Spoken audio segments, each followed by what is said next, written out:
I'm Dan McTeague, Canadians for Affordable Energy, and what a week this was in Canada, especially in Alberta.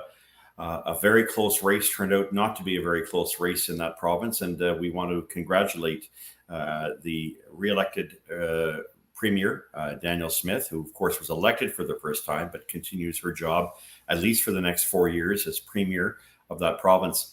Very significant move, not just in terms of the victory, but more importantly, what the Premier had to say on her acceptance speech, and that she had issued a very stern warning to Justin Trudeau and the Liberals. And by the way, I was an 18-year Liberal member of Parliament, sat in the House of Commons with Justin Trudeau, so this isn't just about partisanship.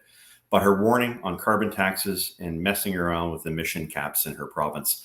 I think it's fair to say now that the tide has turned and that there is now a significant wall of opposition to the federal government getting a free pass at rolling over the provinces and rolling over the interests of what is otherwise an interest for Canadians. I say that because I'm from Ontario. I'm not a big fan of the oil industry. They're not a big fan of mine, but I can say this, without that industry, we wouldn't have hospitals, we wouldn't have pensions, we wouldn't have infrastructure to maintain the support, the standard of living that Canadians have come to enjoy, and which many people want to benefit from in the future. So the move and the statement by Danielle Smith, combined with the strength of Scott Moe in Saskatchewan, and to a lesser extent, Premier of Manitoba, I think will serve as a strong pushback to the federal government's meandering and experimentation of green policies on something that is extraordinarily pernicious to a nation like Canada, which of course derives a significant amount of its economic well-being based on the oil and gas sector. This is a reality that many do not want to talk about. It's not taught in schools. It's certainly not talked about as the further east you go in Canada. And yet, when it comes to equalization for certain provinces, my province of Ontario, Quebec, and the Maritimes, we're quick to cash the check, but we're not quick to recognize that it's important that a strong Alberta is also a strong Ontario. My province, for instance, $8 to $10 billion in economic activity with about 40 to 70,000 jobs supported just in this province alone. So what goes around comes around. We are strong when we're united. And for the federal government to take the position that it wants to eliminate this industry is fanciful and it is irresponsible. And it is not based on science.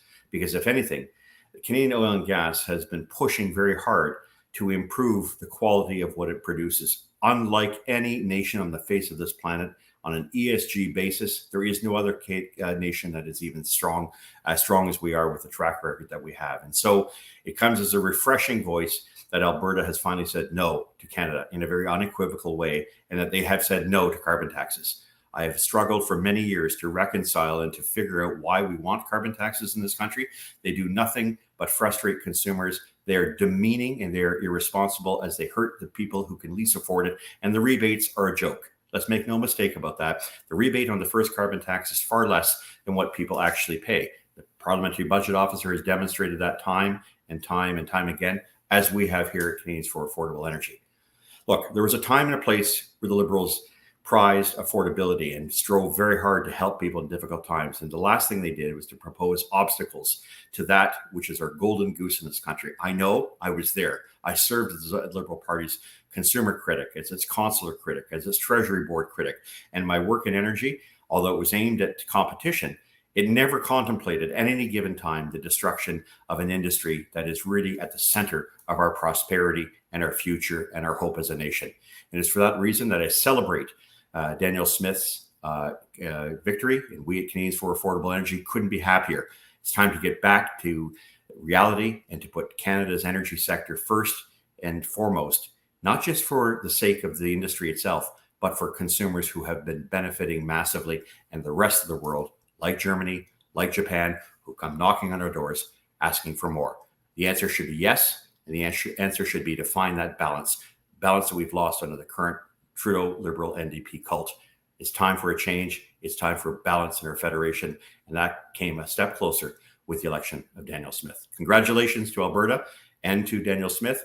And if you have any questions about where we stand on policies, not just with this one, but many others, clean fuel standard, carbon policies, emissions caps, things that are damaging the bottom line for Canadians and solutions, you'll find it at Canadians for Affordable Energy. Looking forward to doing this again. Thanks, everybody. Talk soon.